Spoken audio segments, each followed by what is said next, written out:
Assalamualaikum warahmatullahi wabarakatuh. Perkenalkan saya Evi Sulistianingrum. Pada kesempatan kali ini saya akan membahas terkait dengan refleksi yang berkaitan dengan koneksi antar materi pada modul 1.4. Yang pertama adalah pemikiran reflektif terkait dengan pengalaman belajar. Yang pertama, pengalaman belajar atau materi pembelajaran yang baru saya peroleh yaitu terkait dengan disiplin positif, teori kontrol, teori motivasi, kebutuhan dasar manusia, keyakinan kelas, dan segitiga restitusi. Terkait dengan disiplin positif, kaitannya dengan penerapan disiplin positif di sekolah. Bagaimana peran kita dalam menciptakan dan mempertahankan disiplin positif ini.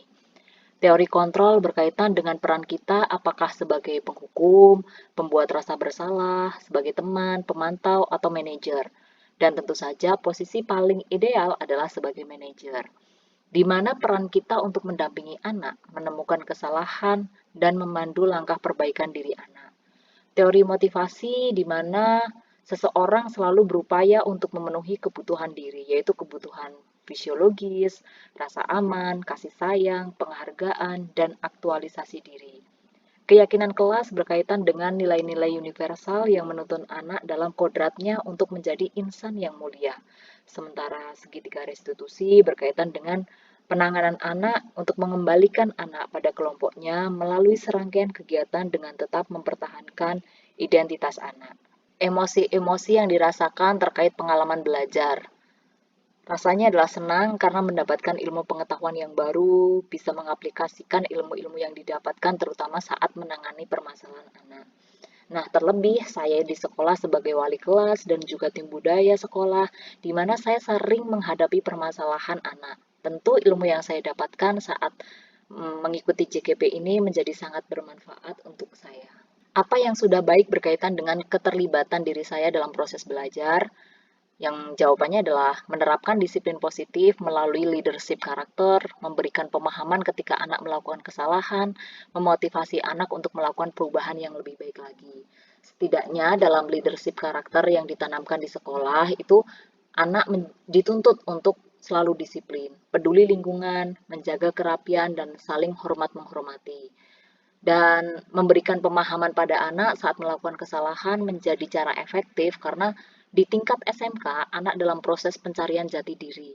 Anak yang paham akan permasalahannya dan mengetahui jalan keluarnya akan memberikan pengalaman untuk anak menemukan nilai-nilai luhur yang bertahan lama dan jangka panjang bagi anak.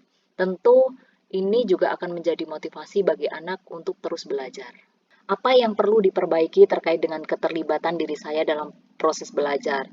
Dari survei penilaian individu yang disampaikan oleh siswa, didapatkan bahwa saya kurang disiplin masuk kelas. Hal ini karena jarak ruang kelas dari satu kelas ke kelas berikutnya itu memang lumayan jauh karena sekolahnya memang lumayan besar. Nah, selain itu juga banyak kegiatan yang saya ikuti, jadi terkadang pembelajaran anak tidak selalu bisa saya dampingi. Selain itu juga yang perlu diperbaiki atas diri saya adalah kolaborasi dengan rekan sejawat atau pihak terkait masih kurang. Jadi untuk kegiatan selanjutnya saya harus mulai disiplin diri ketika masuk kelas dan berkolaborasi dengan pihak-pihak terkait. Apalagi kalau SMK itu proses pembelajarannya diutamakan adalah jurusan, sehingga proses seperti pelajaran bahasa Indonesia itu adalah mendukung pembelajaran yang kaitannya dengan jurusan. Nah, harusnya di sini adalah kita melibatkan kolaborasi dengan guru-guru jurusan. Jurusan ini maunya anak itu akan apa dikonsepkan atau tujuannya itu akan seperti apa. Nah, proses pembelajaran bahasa Indonesia itu adalah mendukung pembelajaran di jurusan ini. Namun pada proses pembelajaran yang seperti ini saya masih belum optimal karena memang melibatkan banyak orang itu tidak mudah, tapi ini justru bukan menjadi sebuah hambatan, seharusnya menjadi tantangan bagi saya untuk proses pembelajaran ke depannya lagi. Keterkaitan terhadap kompetensi dan kematangan diri pribadi, yaitu adalah memiliki kompetensi namun masih kurang optimal dalam berkolaborasi dengan pihak luar. Jika bertanya pada diri saya sendiri lebih dalam lagi gitu, saya memiliki etos kerja yang tinggi, namun saya itu masih lemah dalam kolaborasi, terutama dengan pihak-pihak luar. Padahal kolaborasi ini justru akan menguatkan kompetensi saya dalam mengambil keputusan, lebih toleransi, kemudian mengasah kedewasaan dan lain sebagainya. Implementasi dalam konteks CGP, sebenarnya yang menjadi apa ya, yang terbesit di pikiran saya selama saya mengikuti pembelajaran CGP ini adalah yang terlintas dalam benak saya awalnya itu adalah sebenarnya konsep merdeka belajar yang ingin diusung itu seperti apa. Sementara merdeka sendiri berarti bebas dari segala belenggu, aturan, atau kekuasaan. Apa ini artinya pembelajaran menjadi bebas tanpa aturan? Lalu akan menjadi seperti apa pendidikan ini? Pertanyaan ini saya temukan pada saat mengikuti CGP ini. Namun, pada dasarnya dalam konsep saya ternyata merdeka yang saya temukan setelah mengikuti CGP ini seperti saya analogikan dalam permainan anak di kelas, yaitu melalui game. Kadang saya di kelas itu melakukan ice breaking ya permainan. Nah, permainannya itu adalah saya akan menyebutkan salah satu ciri yang melekat pada anak. Nah, ketika anak itu mendengarkan ciri yang melekat pada diri mereka, maka mereka harus berpindah tempat duduk. Misalnya nih, saya menyebutkan bahwa yang memakai jam tangan, maka anak yang memakai jam tangan, maka harus bertukar tempat duduk. Sementara anak yang tidak memakai jam tangan itu tetap duduk di kursinya masing-masing. Nah, dari ice breaking tersebut, saya jadi menemukan konsep arti dari merdeka. Anak itu ketika saya menyebutkan ciri yang melekat pada anak, anak harus moving atau pindah, sementara anak yang tidak disebutkan cirinya atau tidak masuk kategori ciri yang saya sebutkan, maka dia tetap stay di situ, tetap duduk di tempat duduknya masing-masing. Nah, artinya apa? Bahwa anak yang duduk di kursinya masing-masing, dia itu memiliki kemerdekaan untuk dia duduk di kursinya. Sementara anak yang disebutkan ciri-cirinya, dia juga memiliki kebebasan, keleluasaan untuk melakukan pindah atau moving tempat duduk. Nah, ketika anak yang harus melakukan moving tempat duduk ini, pindah tempat duduk ini, dia tidak boleh mengganggu kemerdekaan anak yang duduk. Nah, ini adalah konsep dari merdeka. Artinya apa? Bahwa kemerdekaan seseorang itu juga tidak boleh melanggar kemerdekaan orang lain. Nah, pada akhirnya kemerdekaan itu kemudian tidak diartikan sebagai sesuatu yang bebas tanpa kontrol. Mereka diberikan kebebasan, namun tetap masih dalam kontrol, masih tetap dalam aturan. Nah, sama dengan proses pendidikan bahwa anak diberikan kebebasan untuk berkarya.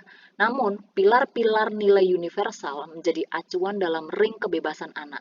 Jika anak bebas kendali, kemudian melanggar nilai universal, maka tugas guru adalah mengembalikan pemikiran dan tindakan anak berdasarkan nilai universal kesepakatan kelas, yaitu dengan apa? Segitiga restitusi. Sehingga tercipta lingkungan yang menghasilkan disiplin positif untuk menuju kepada budaya positif. Tantangan arus informasi juga modernisasi bisa jadi menjadi gempuran luar biasa bagi anak. Tidak sedikit penyimpangan dan kenakalan anak merupakan dampak dari penyalahgunaan teknologi dengan mengakses situs yang kurang baik. Namun tidak bisa dipungkiri juga bahwa akses informasi teknologi juga mempermudah wawasan kita. Karena itu, sebagai guru harus mengikuti perkembangan teknologi dan terus belajar sepanjang hayat untuk dapat mendampingi tumbuh kembang anak. Salah satu bentuk pembelajaran tersebut yaitu adalah dengan mengikuti pelatihan CGP. Keterhubungan permasalahan ini yaitu adalah pengalaman pada masa dulu, proses pembelajaran itu sangat kaku ya, teacher center, berlaku hukuman, punishment, tuntutan siswa itu taat, patuh, sebuah keharusan gitu. Namun, paradigma pembelajaran saat ini adalah menyenangkan, bukan menegangkan. Student center, penerapan segitiga restitusi. Tuntutan anak saat ini adalah memiliki kesadaran sehingga pembelajaran menjadi bermakna untuk dirinya dan lingkungan di sekitarnya.